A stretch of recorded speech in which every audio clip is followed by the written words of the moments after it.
우리가 이제 재정 독서 모임을 할 때 재정에 관한 아주 기본적인 이제 4가지 어떤 원리들을 우리가 나누곤 합니다. 첫 번째는 재정을 향한 하나님의 뜻, 하나님의 말씀은 재정에 대해서 무엇을 말씀하고 있는가, 이것이 정말 우리 영안에서 계시로 일어나고, 그리고 이 재정에 대한 이 말씀에 대한 이해가 확장되는 거, 이 첫 번째로 너무 중요한 부분이고, 두 번째로 그러나 결국 재정은 우리의 삶의 현장에 있기 때문에 삶의 현장에서의 실제적인 노하우와 지혜들이 필요하다. 그것을 훈련하고 개발시켜 가야 된다. 세 번째로는 결국은 관계를 통해서 하나님께서 공급하시고 일하시는 부분들이 있기 때문에 신뢰를 쌓는 관계, 그리고 이 관계들을 확장해가는 이런 부분들이 필요하고, 그리고 이제 네 번째, 이 재정의 이 공급과 재정의 증가들은 흘려보내는 통로들을 많이 만들고, 그리고 그 통로를 통해서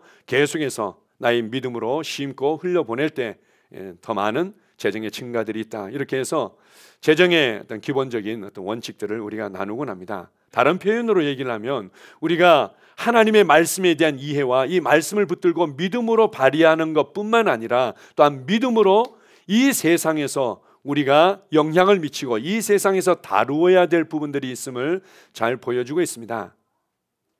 우리가 이 세상에 육신을 입고 살아가죠. 그리고 이 세상에서 우리가 다뤄야 될 많은 상황들이 있습니다. 그렇지만 이 세상에 살면서 많은 사람들이 그 누리는 유익이나 어떤 혜택에 너무 집중할 때가 있는 거죠. 반대로 이 세상에서 살아가면서 또한 당하는 어떤 손해나 어려움이나 억울함이나 문제들에 너무 집중하는 부분들이 있습니다.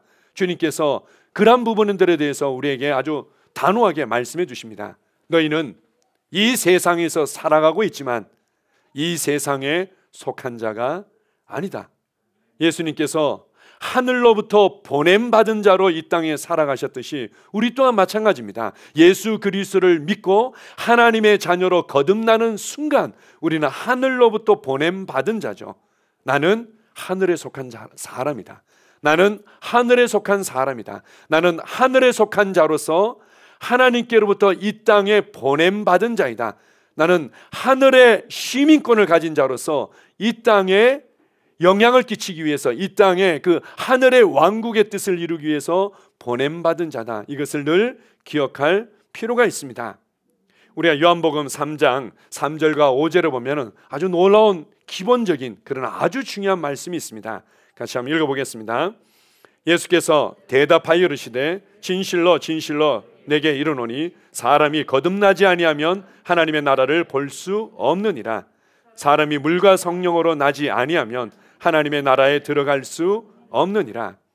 우리가 이 말씀들을 자주 듣고 알고 있습니다. 니고데모라는 정말 하나님에 대한 열심이 있었고, 그리고 하나님께서 구약에 말씀하신 그 규례와 율례를 아주 적극적으로 열심히 지켰던 사람에게 만나는 순간 예수님이 이렇게 말씀하시죠. 내가 거듭나야 되겠다. 니고데모는 하나님의 나라에 대해서 관심이 있었습니다. 그래서 예수님께 찾아와서 예수님께서 이 땅에 정말 하나님의 나라, 그 다윗의 왕국을 세우러 오신 분 아닐까요? 하나님께로 보냄받지 않았다면 이런 놀라운 일들이 일어날 수 없는데요 라고는 이제 뭐 주저리 자신이 생각하는 관점들을 얘기하실 때 그냥 예수님께서 니고데모를 딱 쳐다보시고 한마디 하시죠. 내가 거듭나야 되겠다. 거듭나지 아니하면 하나님의 나라를 볼 수 없다. 다른 표현으로 얘기하면 네가 정말 이 땅에서 이루어지는 하나님의 나라를 보고 싶어하고 나름대로 고민하고 애를 쓰지만 거듭날 때만이 그 나라를 볼 수 있고 거듭나는 순간 그 나라 안으로 들어갈 수 있다. 자, 보십시오. 우리가 예수 그리스도를 믿을 때 새 생명을 얻고 새 사람이 되는 것, 이것이 신앙의 첫 출발이고 너무 중요한 말씀이죠. 그런데 우리에게 새 생명을 주시는 이유가 뭐냐는 겁니다. 우리에게 새 생명을 주신 그 이유와 목적은 바로 하나님의 나라 안으로 들어가도록, 하나님의 나라 안에서 살아가도록 하기 위해서 새 생명을 주신 것입니다. 우리가 이제 이 땅의 제도를 통해서 이해한다면 시민권을 보통 어떻게 취득합니까? 그 나라에서 태어날 때. 그래서 때때로는 이제 그것을 활용하기 위해서 이제 원정 출산이다 뭐 이런 것들도 있지 않았습니까? 그래서 그 나라에서 태어나는 순간 그 나라의 시민이 되고 그 나라에 속한 자로 살아가듯이 주님께서 우리에게 새 생명을 주셨는데, 이 새 생명을 주신 이유와 목적들이 있지만 무엇보다도 하나님의 나라 안으로 옮겨지고 그 나라 안에서 살아가도록 하기 위함이었습니다. 하나님의 통치 안에서, 하나님의 다스림과 그 임재 안에서, 그 법 안에서 살아가도록 우리를 거듭나게 하신 거죠. 자, 골로새서 1장 13절을 같이 읽습니다. 그가 우리를 흑암의 권세에서 건져내사 그의 사랑의 아들의 나라로 옮기셨으니, 흑암의 권세에서 우리를 건져내셨을 뿐만 아니라 그 나라 안으로 옮겼다. 자, 보십시오. 우리가 새가족반에서 우리가 구원에 관해서 잘 배웠고 또 잘 알고 있습니다. 구원하면 많은 사람들이 알듯 하지만 또 구원이 뭐예요? 라고 좀 가르쳐 주세요 하면은 잘 설명하기가 좀 애매한 그런 부분들이 있죠. 이 구원이라는 것은 이 죄의 형벌과 심판으로부터, 그리고 사망으로부터 최종적이고 완전한 자유, 해방, 그리고는 옮겨짐을 얘기하는 거죠. 최종적이고 완전한 해방과 옮겨짐을 말하는 것입니다. 그래서 죄의 형벌과 심판으로부터 자유케 됐을 뿐만 아니라 바로 하나님의 영광 안으로, 하나님의 임재 안으로 옮겨지는 거죠. 그리고는 사망으로부터 자유케 됐을 뿐만 아니라 생명 안으로 옮겨지는 것이고, 그리고는 죄의 저주로부터 자유케 됐을 뿐만 아니라 하나님의 복과 복의 삶 안으로 옮겨지는 거죠. 무엇보다도 가장 중요한 부분들은 흑암의 권세와 어둠의 나라로부터 자유케 되고 해방됐을 뿐만 아니라, 다른 표현으로 얘기하면 이스라엘 백성들이 이집트로부터 해방됐을 뿐만 아니라 그것이 하나님의 최종적인 목적이 아니었죠. 바로 가나안 땅으로 옮겨지듯이 하나님의 왕국 안으로, 그분의 통치 안으로 옮겨지는 것입니다. 그러나 이것이 구원의 최종적인 모습은 아니죠. 우리가 옮겨지긴 옮겨졌는데 동시에 성령님을 통해서 우리 영 안에 하나님의 영광이 임했고, 성령님을 통해 우리 안에 생명이 들어왔고, 성령님을 통해 우리 안에 이 복이 들어와서 우리가 이 땅에서 이제는 복의 통로가 되었고, 성령님을 통해 우리 안에 하나님의 보좌가, 하나님의 나라가 들어와서 이제는 내가 그 나라를 보여주고 그 나라를 대표하는 자가 되었습니다. 이것을 구원받았다, 옮겨졌다, 이렇게 말하는 거죠. 우리가 예수 그리스도를 믿는 순간 우리는 그분의 통치 안으로, 그분의 왕국 안으로 완전히 옮겨진 자입니다. 그래서 여러분들이 이 세상에서 누리는 그 유익과 혜택 때문에 너무 집중해서 마음을 빼앗기고, 반대로 이 세상에서 당하는 많은 권고함과 오해와 공격과 불이익 때문에 마음을 쏟으면서 낙심하고 좌절하고 상처받을 이유가 없습니다. 나는 이 세상에 살아가고 있지만 나는 이 세상에 속한 자가 아니다.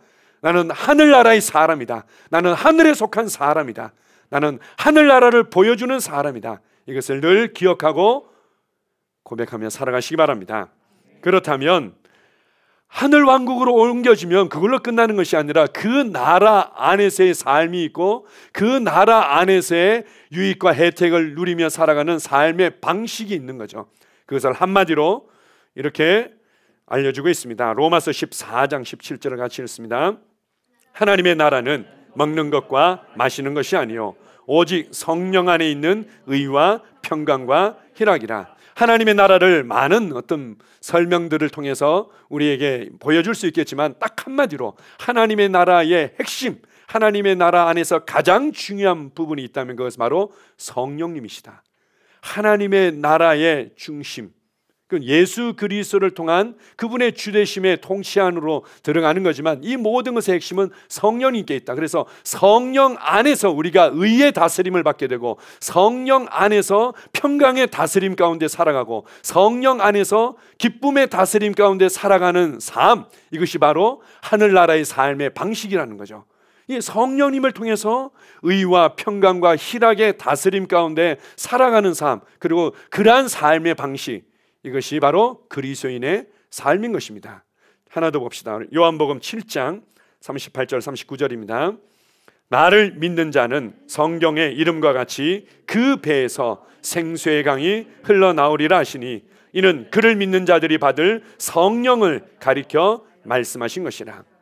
나를 믿는 자는, 나를 이제 믿기만 한다면, 우리가 구원받고 하나님의 생명을 받았다면 우리의 배로부터 이제는 생수의 강이 흘러 넘쳐나게 될 것이다. 흘러 넘쳐난다는 것은 우리 안으로부터 이 생명이 우리의 삶의 현장으로, 그리고 이 세상으로 흘러가는 통로가 되게 하셨다는 거죠. 이것을 바로 성령을 받고 성령의 충만함을 받는 것이다, 이렇게 설명합니다. 성령님은 생명의 영이시고 우리 안에 살고 계신 이유 중에 하나는 바로 나를 통해서 생명을 흘려보내기 위해서죠.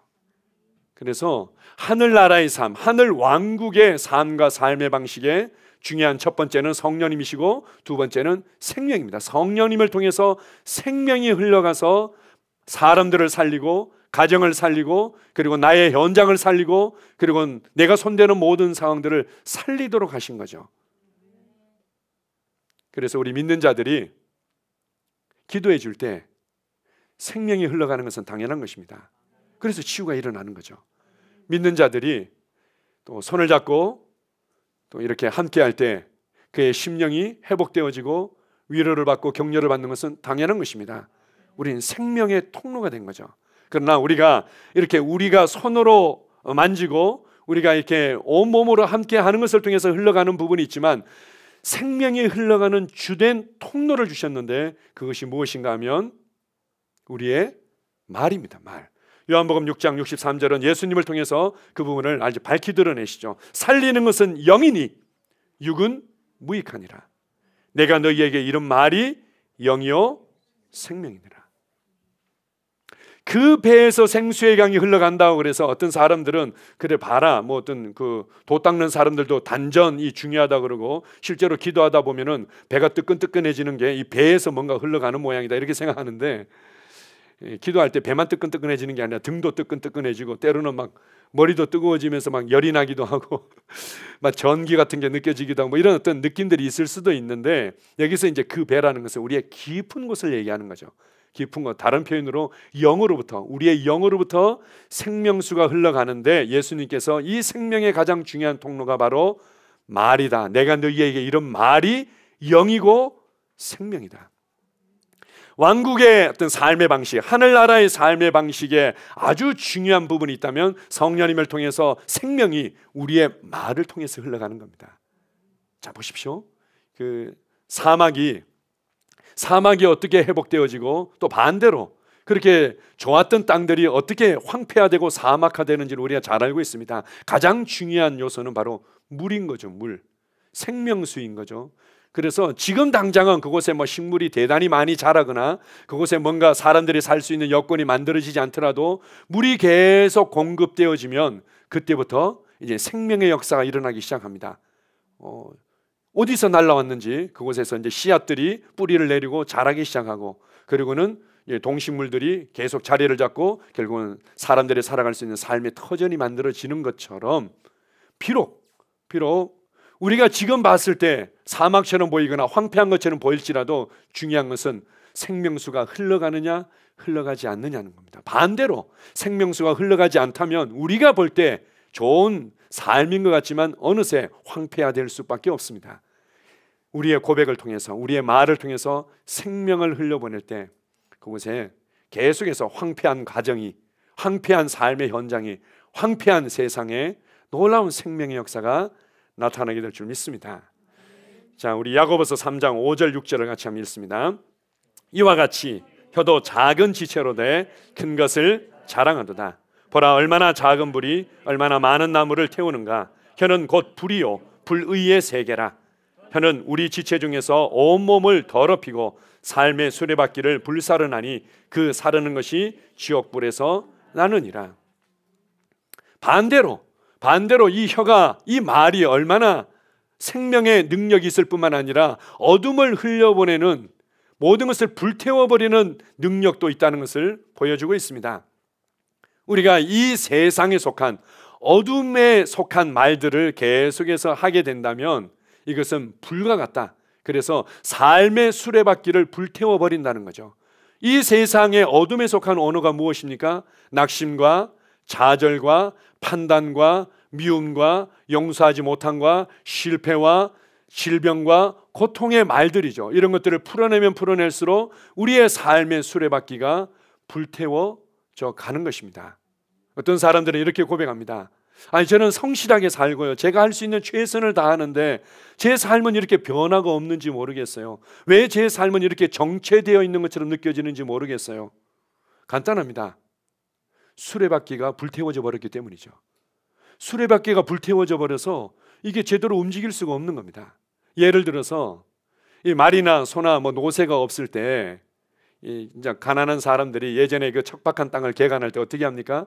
줄을 그냥 어깨에다 이렇게 동여 매고는 그것 가지고는 이제 쟁기질을 하는 거죠. 하루 종일 쟁기질을 하면 완전히 녹초가 되겠죠. 마찬가지입니다.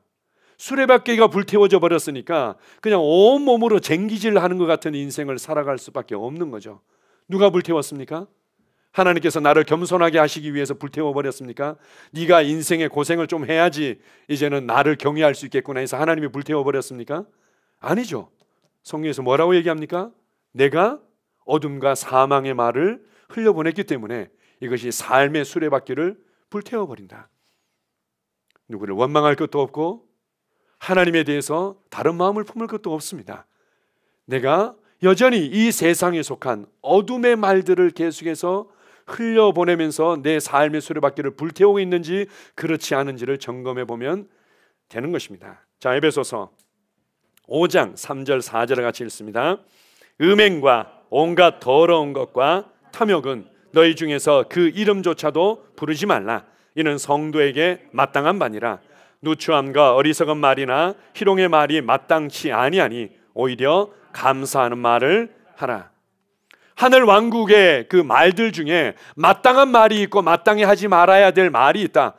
그러니까 이게 소통이 되는 말이 있는 거죠. 미국에 가면 영어로 소통해야지 미국에 가서 한국말로 얘기를 하면 처음에는 이제 뭐 이해를 해주다가 나중에는 화를 내겠죠. 소통이 되지 않는 거죠. 마찬가지로 마땅한 말이 있다. 왕국에서 통용되어지는 공통어가 있다. 공용어가 있다는 거죠. 반대로 이제 더 이상 그런 말은 쓰면 안 돼 라는 부분들이 있는 겁니다. 어떤 말입니까? 음행과 온갖 더러운 것과 탐욕에 관계된 말들, 그리고 어리석고 누추하고 희롱의 말들, 이건 마땅치 않다. 실패와 낙심과 미움과 다툼과 혼란과 이 모든 말들 더 이상 마땅하지 않는다. 하늘 왕국에서 마땅히 해야 될 말을 가르쳐주고 있습니다. 구체적으로 감사하는 말을 하라는 거죠. 하나님의 은혜를 감사하고 내게 붙여주신 사람들에게 감사하고 하루하루에 내게 생명을 주시고 삶을 주신 그분께 감사하고 내게 가정을 주시고 자녀들을 주신 주님께 감사하고 또 오늘 내가 살아갈 수 있는 지혜와 힘과 능력을 주신 것에 감사하고. 자, 골로새서 3장 8절입니다. 이제는 너희가 이 모든 것을 벗어버리라. 곧 분함과 노여움과 악의와 비방과 너희 입에 부끄러운 말이라.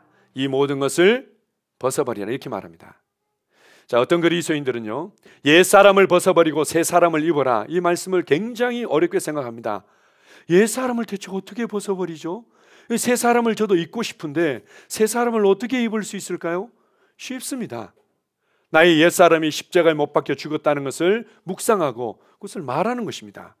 옷을 벗고 입는 것은 무엇을 통해서요?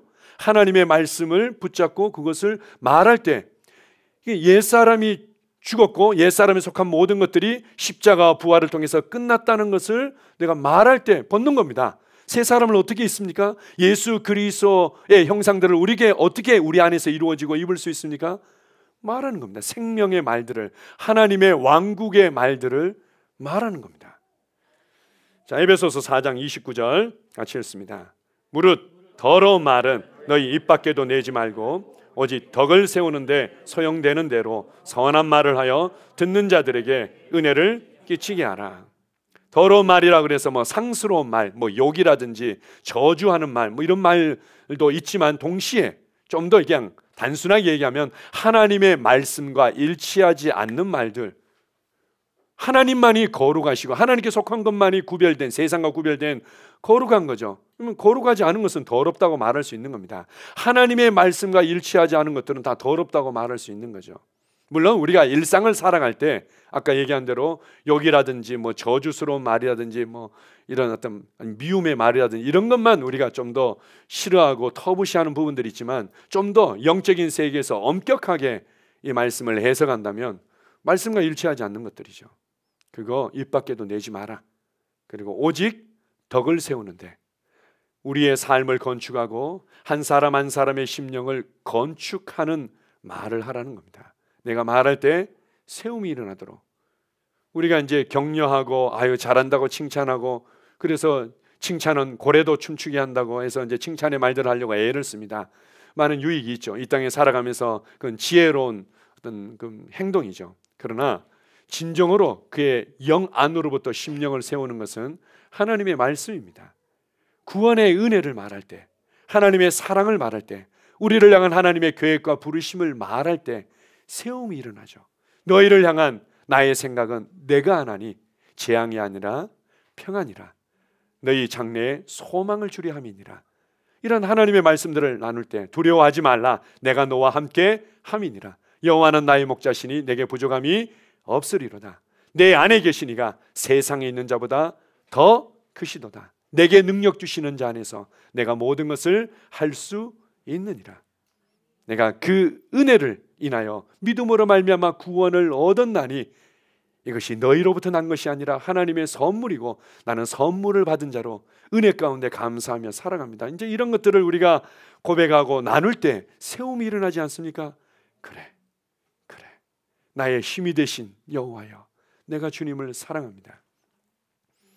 그렇게 해서 우리가 생명의 말들을 할 때 은혜가 역사하는 겁니다. 성령님을 통해서 생명의 말들을 흘려보낼 때 하나님의 놀라운 은혜가 역사하는 거죠. 다시 한번 읽어봅시다. 에베소서 4장 29절입니다. 무릇 더러운 말은 너희 입 밖에도 내지 말고 오직 덕을 세우는 데 소용되는 대로 선한 말을 하여 듣는 자들에게 은혜를 끼치게 하라. 아멘.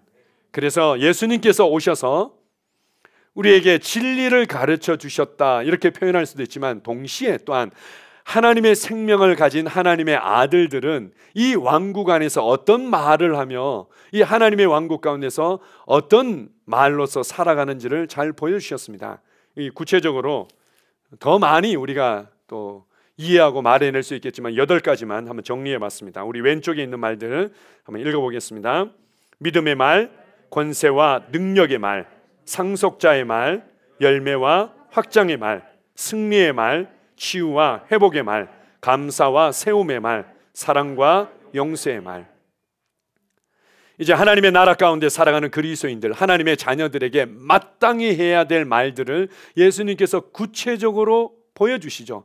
그 첫 번째 말이 있다면 그것은 바로 믿음의 말입니다. 우리는 사실 너무나 오랫동안 감각적이고 경험적인 말에 너무 길들여져 있습니다. 이것을 이제 과학적이다, 합리적이다라는 이름으로 너무 길들여 있는 거죠. 내가 느껴져야만 이건 있는 거고, 내가 경험되어져야만 이거는 사실이고 진리라고 이렇게 이제 받아들이는 것들이 너무 많은 겁니다. 내가 보이지 않는다면, 느껴지지 않는다면 그건 없는 거죠. 없는 것을 있는 것처럼 부른다. 그에 대해서 우리는 왠지 거부감이 있습니다. 우리가 이제 예수 그리스도를 믿고 또한 저희 교회 생활 안으로 들어오게 되면 제일 먼저 이렇게 말을 배우는 훈련들을 합니다. 어떤 사람들은 이게 잘 무슨 말인지 모르겠고 익숙하지 않다 보니까 아니 왜 아픈데 아프다고 말도 못하게 하는 것 같아요. 힘든데 힘든 얘기도 잘 못하는 것 같아요. 아니 그 사람이 미워 죽겠는데 밉다는 얘기도 못해요. 그렇게 해야지.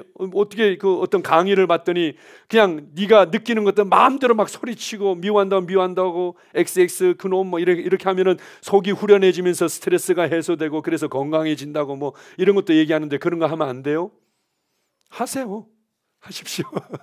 안 되는 건 아닙니다. 하십시오. 그러나 주님께서 너희가 이제 하나님의 왕국 안에서 하늘에 속한 자라면 반드시 그 나라의 언어를 배워야 되는데 그것이 믿음의 언어다.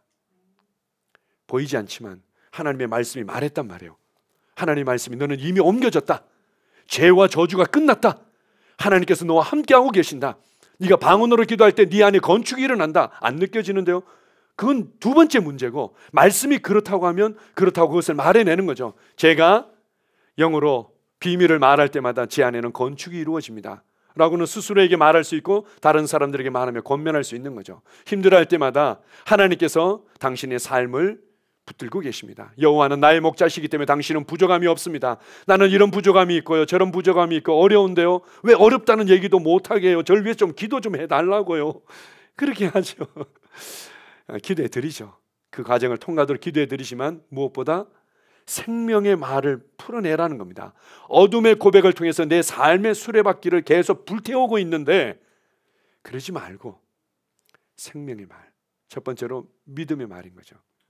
제가 어제 저희 딸이랑 통화하면서 지금 달라스에 잠시 우리 규성 전사님 댁에서 이렇게 방학 기간 동안 이렇게 지낼 수 있는 이제 호의를 입고는 이제 지내고 있는데요.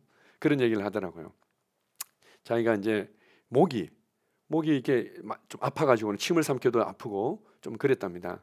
이제 미국 같은 경우는 뭐 감기나 코로나에 대해서 굉장히 관대하고 그걸 그렇게 뭐 심각하게 생각하지 않으니까 마스크 벗을 사람 마스크 얼마든지 벗고 쓸 사람은 쓰고 그냥 자유로운 검사 받을 사람 검사 받고 그래가지고는 뭐 자가 진단 키트든 뭐 검사 받고 뭐 자가 격리하든지 굉장히 자유롭습니다. 그래서 이제 어제 저녁에 송구영신 예배라는 이름이었는지 그냥 집회였는지 연말 집회였는지 모르겠어요. 이제 함께 간 거죠. 가서 이제 그 가운데 집회 가운데서도 이제 치유를 선포하고 이럴 때마다 아멘, 아멘, 아멘 하고 이제 조금 있다 침을 삼키면은 목이 이제 좀 아픈 거죠. 그래가지고는 목캔디를 먹으면 좀 낫겠다. 그래가지고 목캔디를 이제 먹으려고 그러는데 같이 간 일행이 있는 거죠. 그래가지고는 일행들한테 이렇게 나눠주고는 이제 딱 한 개가 남은 거예요. 이제 한 개를 먹어야 되겠다 하는데 뒤늦게 이제 우리 한 청년이 합류를 한 거죠. 그래가지고는 자기 목캔디를 먹어야지 목이 좋아질 것 같은데 이거 줘야 되나 말아야 되나 자기가 정확하게 1분 30초 동안 고민했다는 거예요.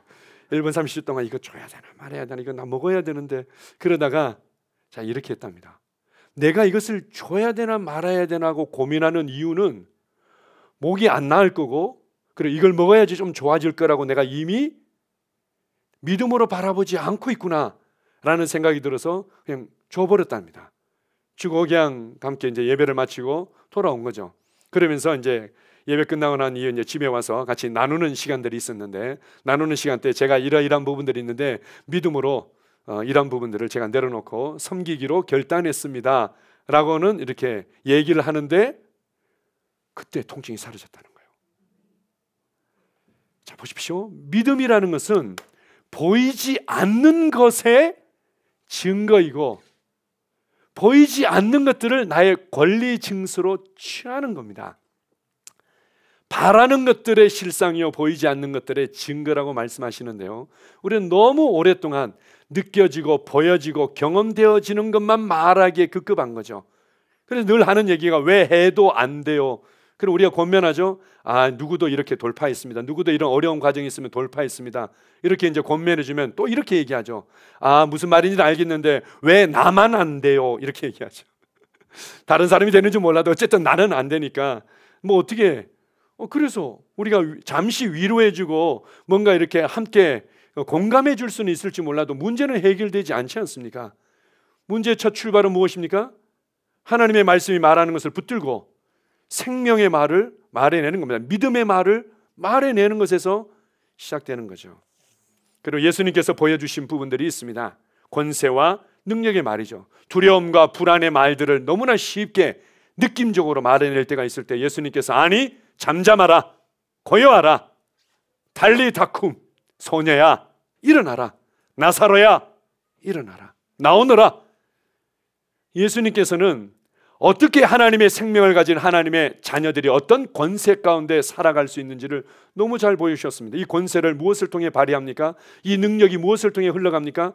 우리가 손을 얹어서 접촉할 때도 흘러가지만 무엇보다도 말을 통해서 예수의 이름으로 깨끗하여질지어다, 예수의 이름으로 고요하여질지어다, 예수의 이름으로 여러분의 가정의 분위기와 상황에 대해서 그렇게 권세와 능력의 말을 사용하십시오. 주님께서 보여주신 하늘나라의 언어들, 왕국의 말들을 여러분들이 훈련하시고 사용하시기 바랍니다. 상속자의 말이라는 것은 우리가 이제 하나님의 자녀로서 상속자죠. 아들이면 곧 상속자요, 예수 그리스도와 공동 상속자로서 그 유업을 물려받을 자라고 말씀합니다. 나는 이것도 부족해요, 저것도 부족해요, 이것도 안 돼요, 저것도 안 돼요, 이런 어떤 부분들이 있어요. 이거는 계속해서 내 삶의 수레바퀴를 불태우는 어둠의 왕국의 언어인 것입니다. 왜요? 아버지가 계신데 자녀들이 입만 열면은 나는 이것도 없고 저것도 없고 볼펜도 없고 뭐도 없고 뭐도 없고 뭐도 없고 그냥 아빠가 처음에는 그냥 너 왜 그래? 아빠가 어떤 사람인지 모르겠니? 아빠 부자야. 아빠는 이렇게 차도 있고 회사도 있고 굉장히 땅도 있고 저쪽에 너희들이 가보지 않은 곳에 또 그런 어떤 땅이나 집도 있어. 나는 이것도 없고 저것도 없고 나중에 이제 혼나죠. 혼나죠.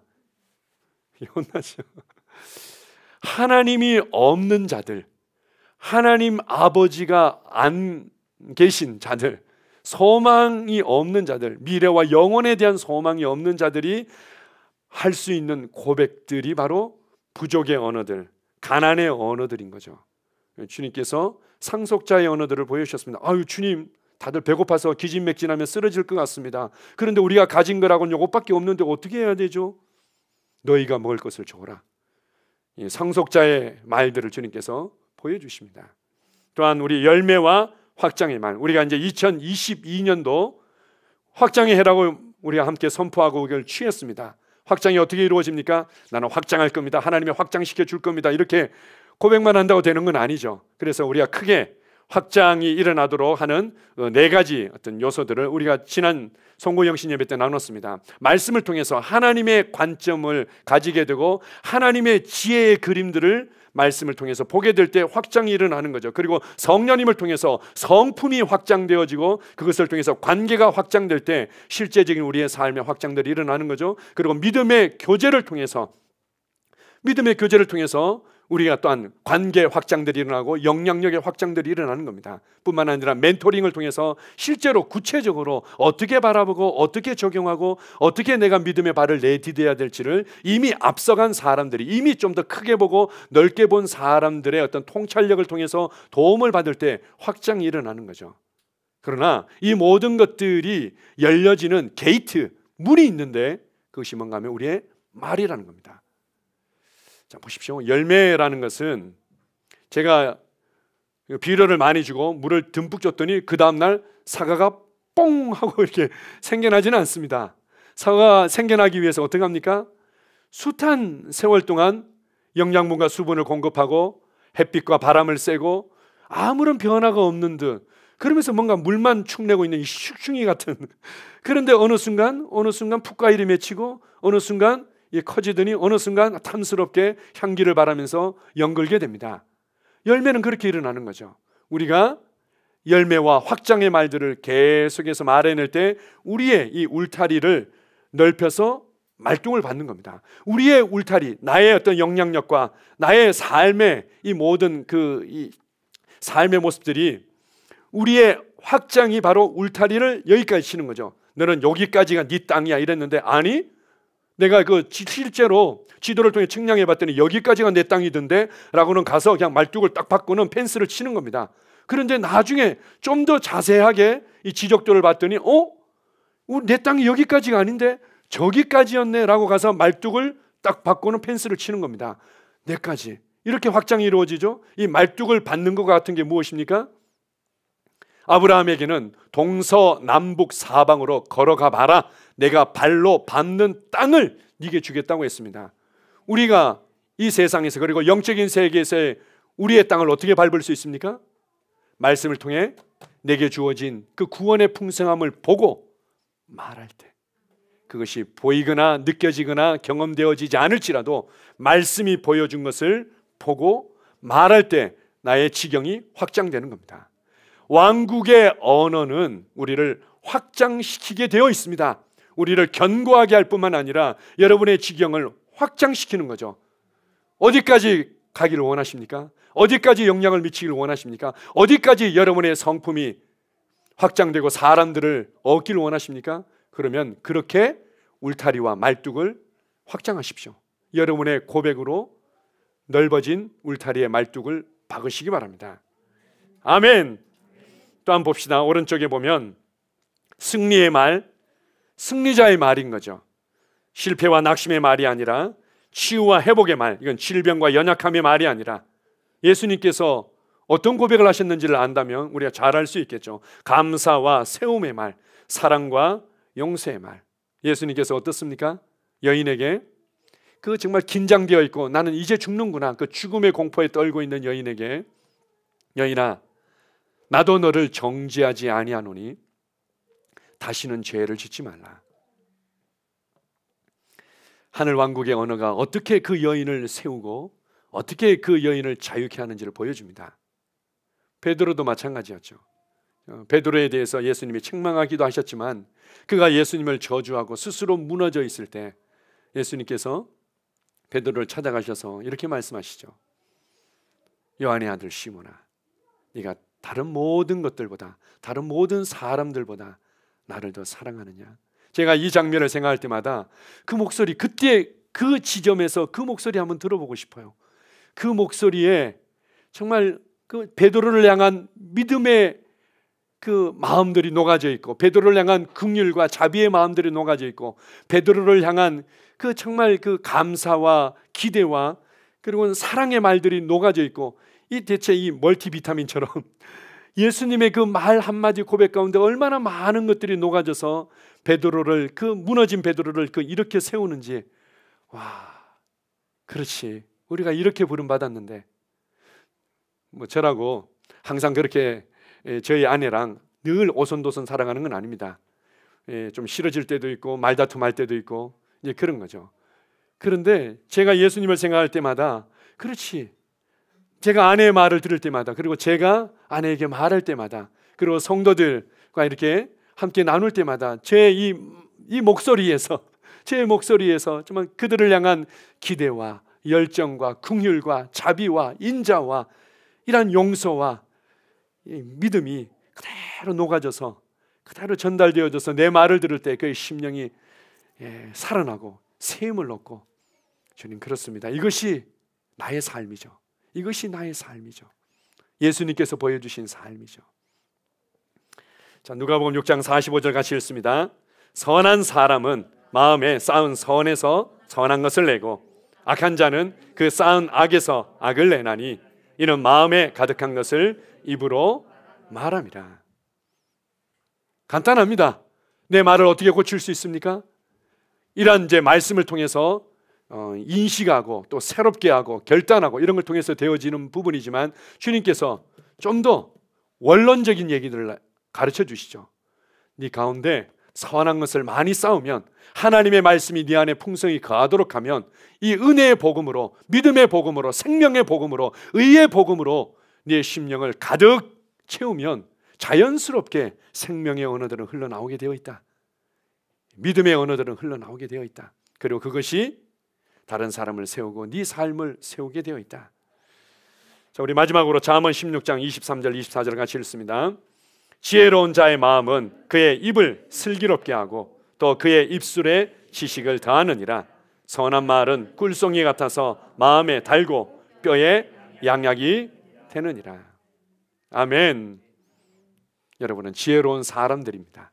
하나님의 말씀으로 여러분의 심령을 채우고 이러한 하늘 왕국의 말들로 여러분의 입술을 훈련해서 올 한 해 여러분의 삶의 지경들을 계속 확장해 가시기 바랍니다. 그리고 더 많은 사람들을 세우고 살리는 생명의 통로로 나타나게 될 줄 믿습니다. 아멘. 할렐루야. 따라서 고백하겠습니다. 나는 이 세상에 살지만 이 세상에 속한 자가 아닙니다. 나는 하늘 왕국에 속한 자입니다. 나는 하늘나라의 사람입니다. 나는 하나님의 통치 안에서 살아갑니다. 나는 하늘 왕국의 삶의 방식으로 살아갑니다. 나는 성령님을 통해 생명의 말을 말해냅니다. 아멘. 기도하겠습니다.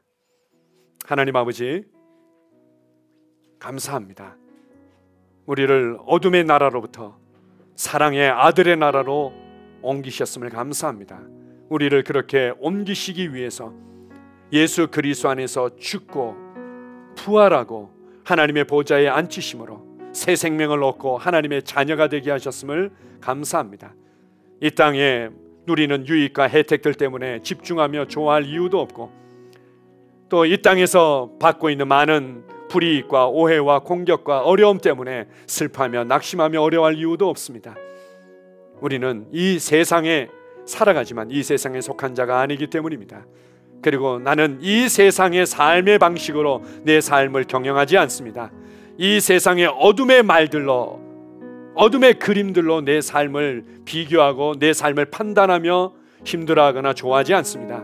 나는 하늘나라의 삶의 방식으로 살아갑니다.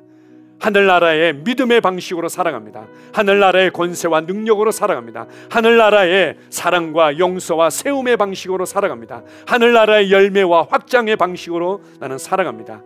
나는 그 언어들을, 예수님께서 보여주신 그 왕국의 언어들을 나는 훈련하고 생명을 흘려보내는 자로 살아갈 것입니다.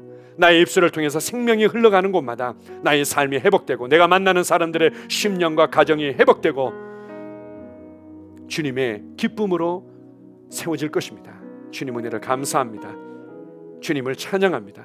하나님의 왕국 안으로 옮기고 하나님의 자녀가 되게 하신 하나님의 놀라운 사랑과 은혜를 인하여 감사드립니다. 예수님 이름으로 기도합니다. 아멘.